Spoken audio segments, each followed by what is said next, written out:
курулуш жашайм да. Мына бизде мектептер жетишиксиз экени бул жакшы эле маалым да бардыгына. Айрыкча чоң шаарларда мектептер катастрофически жетишпейт да. Ошонун артынан бүгүнкү күндө азыр эле карасаңыз болот, көп мектептерге уже прием кылбай койгон биринчи класстарды. Өзүңүз жакшы билесиз аны. Алар каяка барыш керек? Бир эле шаарда эмес, могу тараптарда эле ошо, в частности, военный Антоновкада ошондой. Анан кийин бунун чечими бар да, чечсе болот. Жанагы жеке менчик мектептерди ачса эле чечилет. Бирок жанагы жеке менчик ачамын деген адамдарга аябай шарттарын татаал кылып койгонсуңар да, ачыш шартын. Аябай татаал.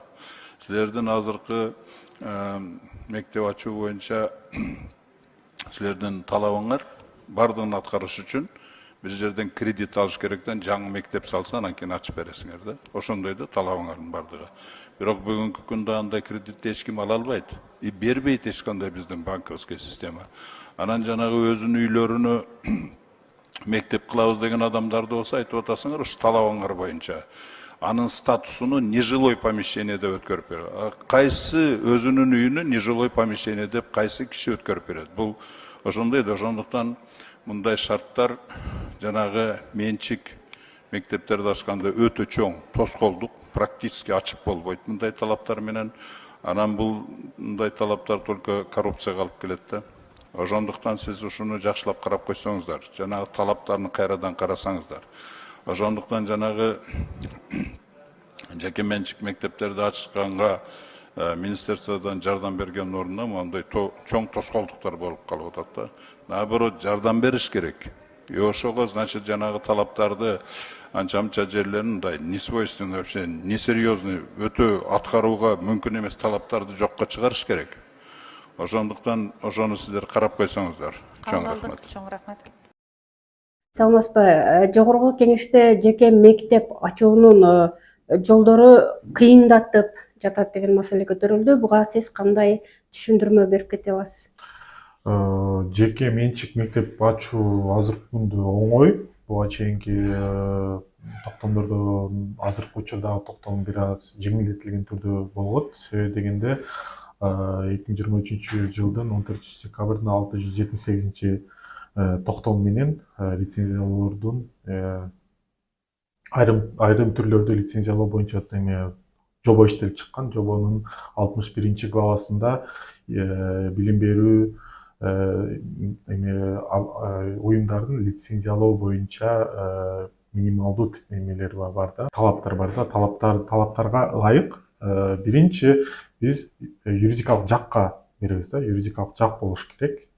Юридикалык жак болуп, андан кийин анын имараты болуш керек. Имаратта билим берүү ишин жүргүзүү үчүн шарт болуш керек. Бул шарт деген санитардык эпидемиологиялык эмеге туура келиш керек. Андан кийин өрт коопсуздугуна имараты шакеш келиш керек да. Ошол эки учурда гана имаратты биз эме кылабыз да, жаратабыз да. Андан кийин буга чейин айтып кетип атпайбы, биздики өзүнүн сөзсүз түрдө өзүнүн имараты болуш керек дегенчи. Бизде токтомдогу темеге ылайык, лицензиялык талапка ылайык 2 жылга ижарага алса болот. Ижаранын негизинде эле имараттын ээси менен билим берүү уюмунун өкүлү экөө түзүп 2 жылга түзсө болот да. Себеби эмнеге биз санэпидстанция менен эменин МЧСтин эмеси сурайбыз да, өрт коопсуздугун сурайбыз. Себеби дегенде балдарга ошо кокустук эме болуш үчүн мисалы 1-ден 4кө чейин тамак берилет. Ошондо жанагындай кырдаал болуп кетпеш үчүн мындай, может быть, өрт чыгып кетиши мүмкүн, может быть, балдар отравление болуп кетиши үчүн, болбош үчүн ошондой минималдуу түрдө эмелерди коебуз да. Андан кийин өзү мектептер азыр билим берүү мыйзамына ылайык 3кө бөлүнөт да. Это башталгыч, негизги жана орто кесиптик, орто жалпы 3 башка бир лицензияда 3 бөлүп беребиз да. Эгер мектеп каалаганы, мисалы, башталгыч жалпы билим берүүнү гана окутса болот. бирден 4кө чейинчи ал жерде мисалы өтө деле кадрлардын да эмеси талап кылынбайт да. Мисалы бир класска бир эле мугалим жетиштүү болот да. Баягы башталгыч жалпы эмесин бүткөн мугалимдерчи. Ал эми уже негизги андан кийин орто жалпы билим берүүдө уже ар бир предметке квалификациясына жараша мугалимдер болуш керек да, штатта, андан кийин айкалыштырган түрдө деле болот да.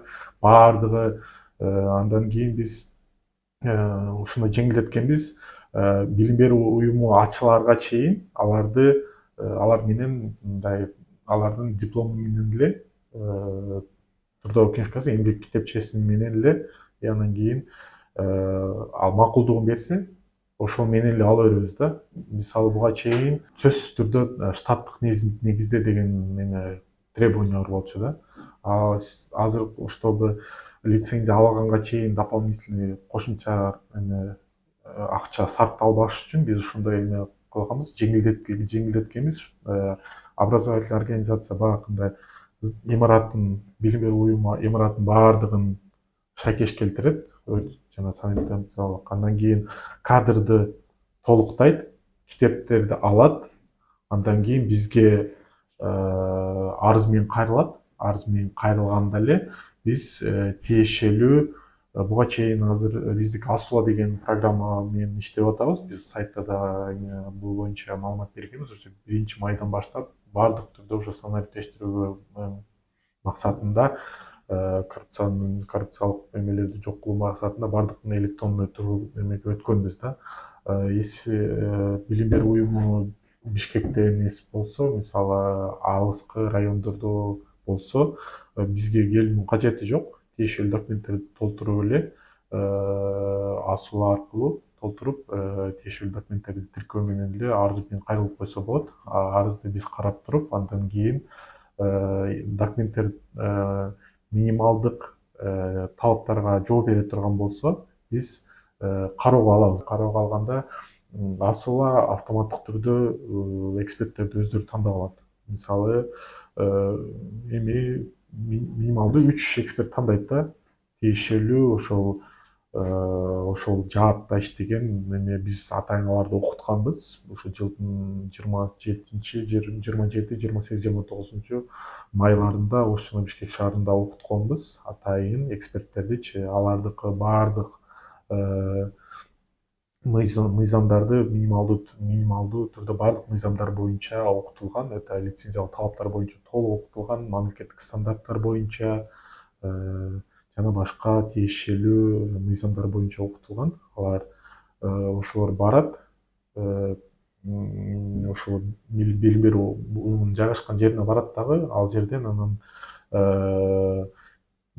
сайтка тиркеген маалыматтар менен азыркы чыныгыга дал келеби, дал келбейби ошолорду текшерет дагы. Анан бизге лицензиялоо текшерүү боюнча баракча жазат.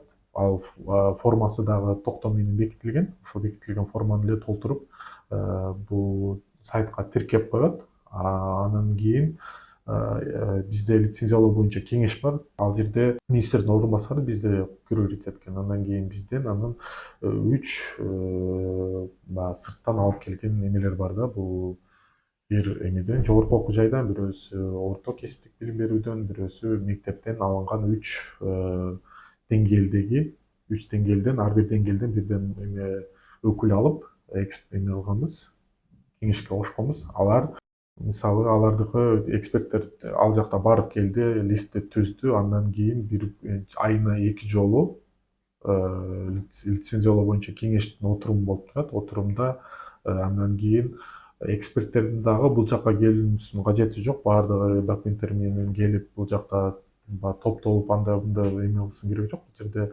азыр уже маалыматтык технологиялар өнүккөндүгүнө байланыштуу Zoom либо Google аркылуу эле, Google Meet аркылуу эле уюштурулат. Ал жерге мекеменин билим берүү уюмунун өкүлү, комиссиянын өкүлү же төрагасы, төрайымы, андан кийин лицензиялоо боюнча кеңештин мүчөлөрү катышат. Катышып, анан кийин ошол жерде комиссиянын төрагасы, төрайымы либо мүчөсү ошол барып көрүп кандай тиешелүү, кандай эме баардыгы талапка жооп береби же жооп бербейби, андан кийин лицензиялоо кеңешине эме берет да, сунуш берет. Лицензия берилсин же берилбесин депчи, андан кийин лицензиялоо боюнча кеңеш анан чечим кабыл алат. Если мындай комиссиянын төрагасына либо төрайымына эми кандайдыр бир эме боло турган болсо, мындай ишенбештик, может быть, мындай нюанс, мындай эме вопростор болуп кала турган болсо, анда бир уюмдун өкүлүнө дагы бул эме берилет, суроолор берилип, андан кийин лицензия ошондой процедура ошондой берилет да өзүчө. Бул жерде айтып аткандай бир эле министрлик тараптан бузга кандай жол тосуулар болот деген бул эме да. Себебинде бул жерде уже ачык айкын баардык азыр баардык эле жаран ошол аркылуу кирип, ким кандай эме арыз берип атат, кайсыл стадияда ушул кароочу. Единственное, сейчас эксперттерди ким эксперттер экенин эми аларга көрүнбөйт, себебинде эми баягындай купуялуу сактоо максатында. Демек бул жерде баардыгы электрондук санариптештирүүнүн негизинде баардык документтер толтурулса гана сиздер бул мүмкүнчүлүк жол ачылат деп жатасыз. Себеби дегенде ошо билим берүүнүн мындай сапатын эме сактоо максатында минималдуу мындай талаптарды аткаруу үчүн гана бул эмелер талап кылынат да.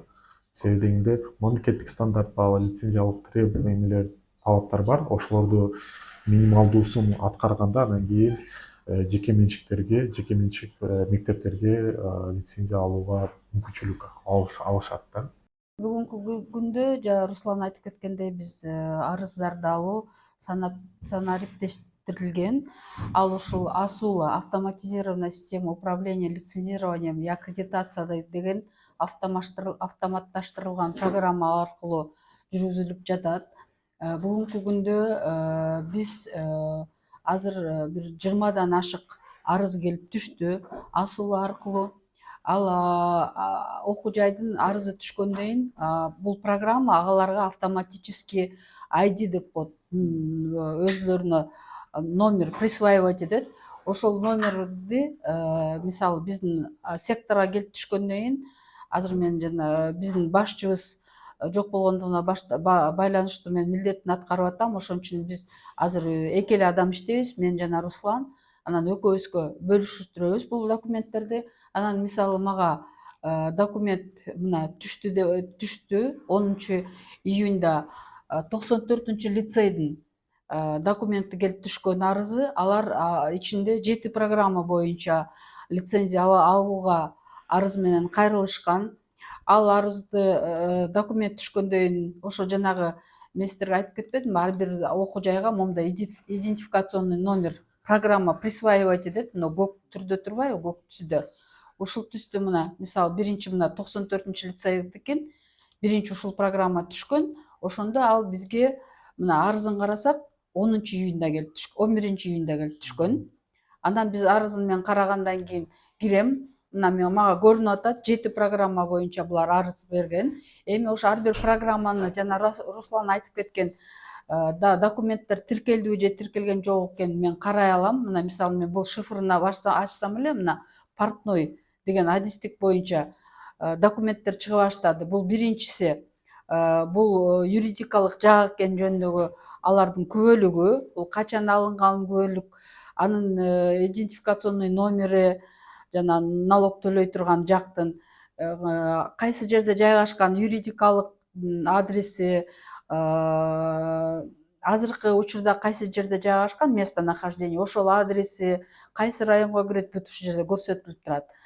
Дальше андан кийин жанагы формалар. Бул биринчи форма, бул заявление. Экинчи форма мына жана Руслан айтып кетпедиби, ошол окуу жайдын кандай имараты бар. Мына ошол окуу жай мисалы 94 лицей, бул Бишкек шаарында жайгашкан. Алар Купянская 30-та жайгашат. Алардын квадратурасы 3460 квадрат метр түзүлөт. Бул мекеме мамлекеттик. Анан бул жерде ушул экинчи формада көрсөтүлөт. Бул окуу жайдын имаратында кандай кабинеттер бар, канча сабак окутулуп аткан дисциплиналар боюнча канча кабинет бар, канча актовый зал бар, мына буякта көрүнүп турат. Канча билесиздер да, бул башталгыч кесиптик билим берүү уюмдары булар рабочий профессияны даярдашат. Ошон үчүн бул жерде кандай мастерскойлор бар, кандай лабораториялар бар, ушул маалыматтын баары экинчи формада берилет. Анан жанагы үчүнчү форма, айтпадыкпы, мүмкүнчүлүгү чектелген балдар үчүн бул баардык окуу жайларга бирдей талап. Азыр билесиздер, жанагы пандус болуш керек, ошол жок болсо жок деп жазып кетет, бар болсо бар деп толтурат. Эң негизгиси бул 4-үнчү форма. Жанагы ошол биз жанагы биринчи мына портной деген адистик тикмечи, ушул адистик боюнча карап келе атпайбызбы? Ушул 4-үнчү формада бул ар бир адистикке, булар 7 адистикке берди деп атпайм баарыбыз да. Ушул жерде ар бир адистикке 4-үнчү жана 5-чи форма өзүнчө түзүлөт. Бул окуу планга ылайык түшүлөт. Ар бир адистиктин өзүнчө окуу планы бар. Ал башталгыч кесиптик билим берүү уровенде алар 2 жылдык азыр жана 10 жылдык, 10 айлык программаларды ишке ашырат. Андан башка дагы кошумча курстарды дагы берсе болот, даярдаса болот.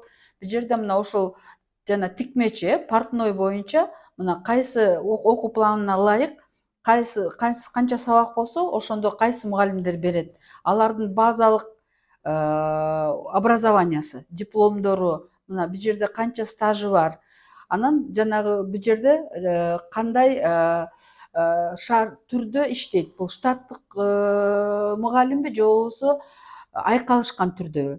Анан бизде жанагы азыр 678-чи министрлер кабинетинин токтому менен биз иш алып барабыз, лицензиялоо, окуу жайларды лицензиялаганда. Ошол жерде минималдык кошумча талаптар бар. Ал талапка ылайык башталгыч кесиптик билим берүү жаатында ушу 4-үнчү формада штаттардын комплектация болгону өзүнүн требованиясы бар да. Мисалы, буларда 60% болуш керек деген да, штатный, к примеру. Ошону бул 4-үнчү формада көрсөк болот. Канчасы штатный, жанагы 60%ке туура келеби же келбейби? Биз ушул жерден көрөбүз окуу планы менен. Анан кийин 5-чи бул форма, ошо айттым, ар бир адистикке 4 жана 5-чи форма бул өзүнчө болот. 5-чи форма бул учебно-методическая база деп коет, окуу методикалык базасы. Ушул программа, портной программасын окутканга жанагы эле окуу планга ылайык, жана сабактардын мугалимдердин комплектоосун көрсөтпөдүкпү? Бул жерде ошол сабакка, мисалы, кайсы окуу китептерин биз пайдаланабыз. Азыр кагаз бумажный вариант окуу китептен тышкары дагы интернет ресурстарды пайдаланабыз. Аны даже биз рекомендовать этебиз. Ошондо 2 түрүн көрсөтөт. Бул жерде китептердин өзүн кагаз иретинде, бул жерде интернет ресурстарга ссылка кетет. Так, анан кийин андан ары жанагы лицензияларда биздин сайтка киргенде биздин секторда маалымат бар. Лицензия алыш үчүн кандай документтер керек. Ошол жерде жана Руслан абамдын айтып өткөн 2 мамлекеттик орган, бул жок, бул эме жанакы здравоохранение, Министерство здравоохранения Санпини, анан МЧСтин пожарки деп атпайбызбы? Мына бул ошолор бар экен, биз бул жерден көрө алабыз. Мына заключение противопожарной службы деп атабыз. Биз муну кликать этсек эле мына алардын заключениясы чыгат. Дальше биз кантип документтерди биринчи комиссия жөнөтүшүнүн баары туура келеби талапка карап чыгышыбыз керек да.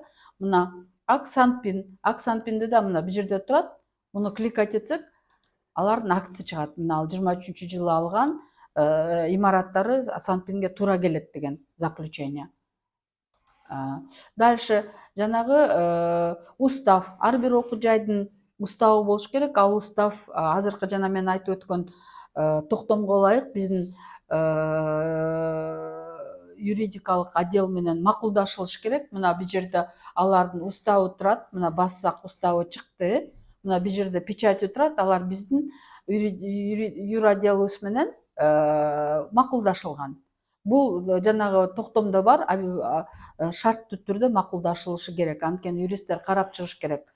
Уставды туура түзүлгөнбү, бүт мыйзамдарга туура келеби деген да, ошондой. Анан кийин мына жанагы форма 4, форма 5ти мен учебный планга ылайык карайбыз деп атпайбызбы? Мына алар сразу планды бияка салат, тоже тиркейт. Ушул планга ылайык мынакей сабак, мына жерде сабактардын перечини турбайбы, дисциплиналары. И ушуга ылайык эле бул жерде жанагы форма 4 чыгат. Мына форма 4ти карап атпадыкпы? Мына бул жерде көрдүңүздөрбү? Мына кыргыз тили, орус тил деп кетип атпайбы? Мына кыргыз тил, орус тил, алгебра, история, биология. Бул мына окуу пландада да турат. Ушул сабактар боюнча мугалимдер, кайсы мугалимдер берет, алардын базалык образованиясы бар, бул 4 формадан карай алабыз. Анан бул жерде как раз турат. Бул 10 айлыкпы же 2 жылдык программабы, и ушуга ылайык биз карайбыз. Так, анан кийин шарттуу түрдө мамлекеттик пошлина төлөнөт, ал 1000 сом, ал РСК банка төлөнүш керек. Анын реквизиттери дагы биздин сайтта, биздин сектор лицензированияга киргенде эле лицензияга алганга кандай документтер керек деген перечиндин арасында ушул турат. Мамлекеттик жана пошлинага реквизиттер, кайсы банкка төлөйт, канча сом төлөйт, ошонун баары. Анан мисалы мына азыр көрдүңүздөр, бул окуу жайдын бүт документтери туура экен. Анан кийин мен бул жерде карап чыккандан кийин азыр мен сиздерге башка окуу жайдын примерин да көрсөтөйүн. Мына мен уже булар карап чыккандан кийин комиссия топ отбирательный деп топтолсун деп бул жерде эме болгон да. Мына азыр башка окуу жайдын эмесин көрсөтөйүн. Мына көрүп атасызбы, генерировать приказ. Буларга уже приказ чыккан. Мисалы мына азыр сизге башка окуу жайды көрсөтөйүн. Мына мисалы бул университет. Бул университеттагы документтер бүт туура, баары жакшы. Баарын карап чыктым. Документтер туура келет. Эми жанагы комиссия түзүлө элек бияка. Анткени мына могу жерде сиздер көрсөңүздөр, мына посмотреть заявление жана көрдүк. Анан мен буларды уже эмеге жибердим. Эксперттер отбор болсун деп программага мен жибергенден кийин ожидается согласие всех экспертов дейт. Жана 3 эксперт отбираться этилгенден кийин автоматически мына булардыкындай болуп, жана азыркы 94-лицейдикиндай болуп, буларга жандай эме чыгып калыш керек. Комиссия чыгып, анан мына программа өзү мындай приказды даярдайт. Биз даже билбейбиз ким эксперт болот. Биз киришпейбиз, программа өзү отбирать этет. Анан бул приказ автоматически чыкты. Биз муну кагаз түрүндө буйрукка чыгарабыз, замминистра кол койдурабыз. Анан кийин аны кайра алып келип туруп, PDF форматта жүктөйбүз. Аны общий отдел номер присваивать этип берет. Анан биз ушул буйрукту кайра окуу жайга жөнөтөбүз. Окуу жайга жөнөткөндөн кийин мынакей бул жерде загрузить приказ лицензионной проверки деп атат. Биз бул жерге жанагы приказдын номерин, дата регистрация, ушунун баарын бияка жүктөп туруп эксперттерге жөнөтөбүз.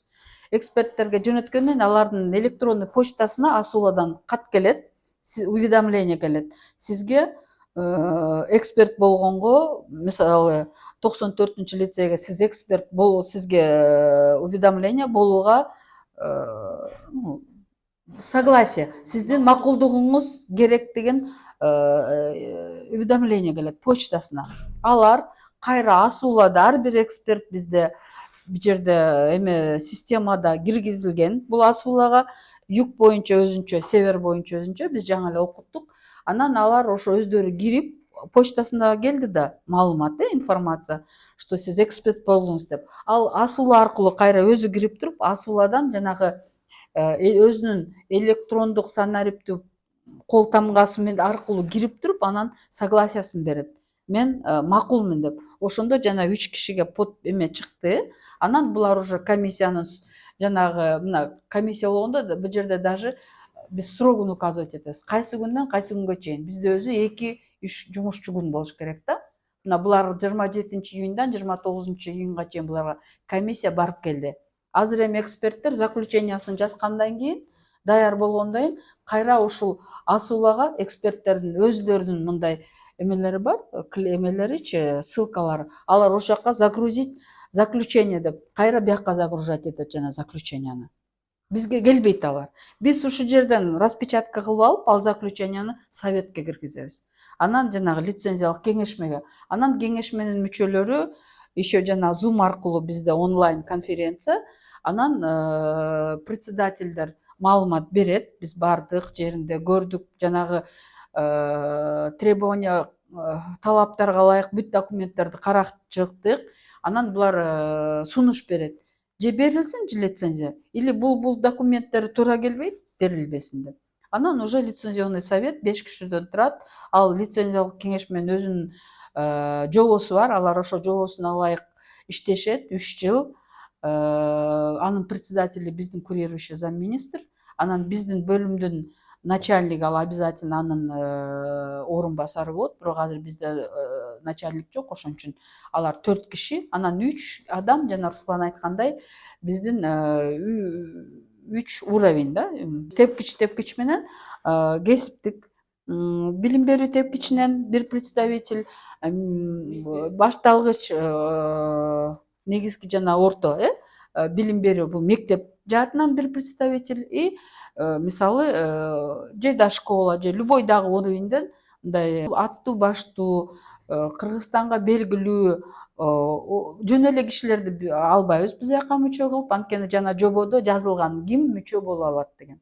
Ошолорду ошондой отбирать этет комиссия кеңешмеге ошол кишилер. Анан лицензиялык кеңешмеде жанагы председательдин маалыматын угат. Анан суроолор болсо председательге берет, же болбосо окуу жайдын башчысына берет. Анан алар толук канааттангандан кийин, эгер бүт кагаздар туура келсе, анда берилсин деген чечим чыгарат. Же болбосо канааттандырбаса, анда берилбесин деген. Кеңешме бүткөндөн кийин биз 3 документ даярдайбыз. Бул биринчи протокол даярдайбыз. Кеңешменин протоколу болот обязательно. Ким сүйлөдү, кандай сүйлөдү, кандай чечим чыкты. Ошол протоколдун негизинде буйрук чыгат. Же берилсин, же баш тартылсын лицензия. Анан уже үчүнчүсү биз уведомление жиберебиз ошо окуу жайга. Сиздин арызыңыз кеңешмеде каралды. Кеңешме мындай чечим чыгарды. Сизге же берилсин, эгер берилбеши болсо, анда биз прям кайсы законго, кайсы пунктка ылайык сизге баш тартып атабыз. Ошонун баарын биз закон ченемдик актыларга туура келтирип туруп, анан кийин окуу жайга информация жиберебиз, уведомление. Ошо. Анан эгер окуу жай бир жолу өтпөй калса, ал уже ала албайт деген сөз эмес. Алар жанагы жетпеген документтердин баарын тууралап, экинчи, үчүнчү жолу деле берсе болот. Чектөө жок.